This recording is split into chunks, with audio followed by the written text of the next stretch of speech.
My journey to California and the Skid Row ministry began back in St. Louis, Missouri.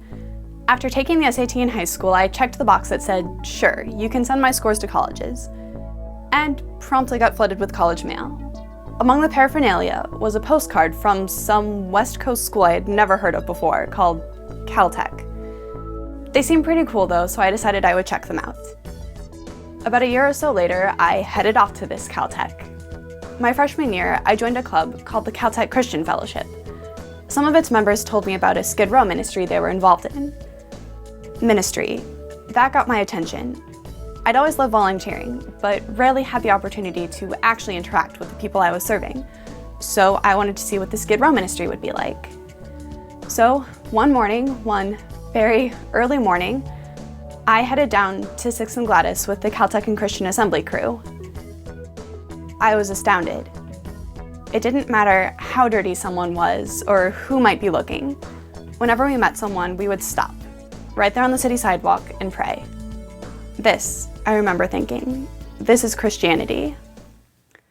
However, I was raised Catholic, so at the time I was still making going to Catholic church a priority. My schedule had become Skid Row, ballet, Catholic church. Along the way, I dropped ballet in lieu of Skid Row and decided to check out what the 11:15 North service would be like. Again, I was astounded. Here was worship. It took me a little while to get used to the whole hand-raising thing, but this, I knew, was worship. So my schedule became Skid Row, Christian Assembly, Catholic Church. But there's only so much time on a Sunday, and I couldn't do everything. So when it came down to it, I decided to keep the place I had found family, the place where there were people who knew me and who loved me, sitting in the chairs around me. I chose Christian Assembly. One aspect of the ministry is the food line.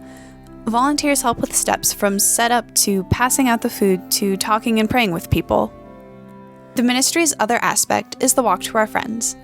We take backpacks and wheels stuffed with lunch bags to the friends out waiting for a meal and a prayer.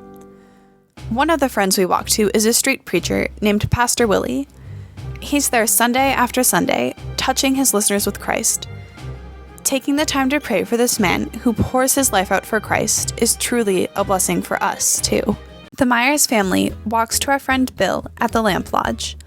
All three of them have drawn Bill into their family. I asked the Myers what effect Skid Row has had on them. The Skid Row ministry has been nothing short of miraculous in our lives. One of the miracles about going to Skid Row is that I've realized that our small family unit isn't just the family that we have any longer, but it includes our Skid Row friends. Lamp Lodge Bill has become a part of our family. He embraces us as much as we embrace him. I remember the first day I went to Skid Row, I was introduced to a man named Bill who never let adults pray for him. But someone offered for me to pray for him, and he actually said yes, and I was really surprised. And after that prayer, I knew there was a connection between us and that we were going to be great friends. Anthony, another friend we walk to, is one of the kindest souls I've ever met. I was excited to hear what our group's friendship has meant to him over the years. It's kind of like expecting family to come on a weekend. You're looking forward, let's say like mother, brother, could be anyone in your family coming to do a weekly visit or checkup on you.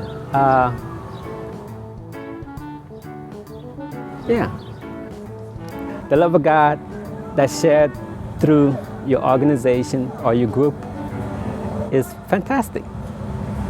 Our walk continues to Richard, who's been the focal point of several Skid Row ministry spotlights, and whom Carlos has been keeping up with for the past year and a half. I asked Carlos about his time with Richard. Richard's a person that we actually look forward to seeing every Sunday. The concept of a Christian serving another Christian, we go out and pray for him, and then he turns it around and prays for us. It's so inspirational to have him pray for me. Richard is a face of Christ that we meet on Skid Row. In verses 31 to 40 of Matthew 25, Jesus says, "As you did it to one of the least of these my brothers, you did it to me."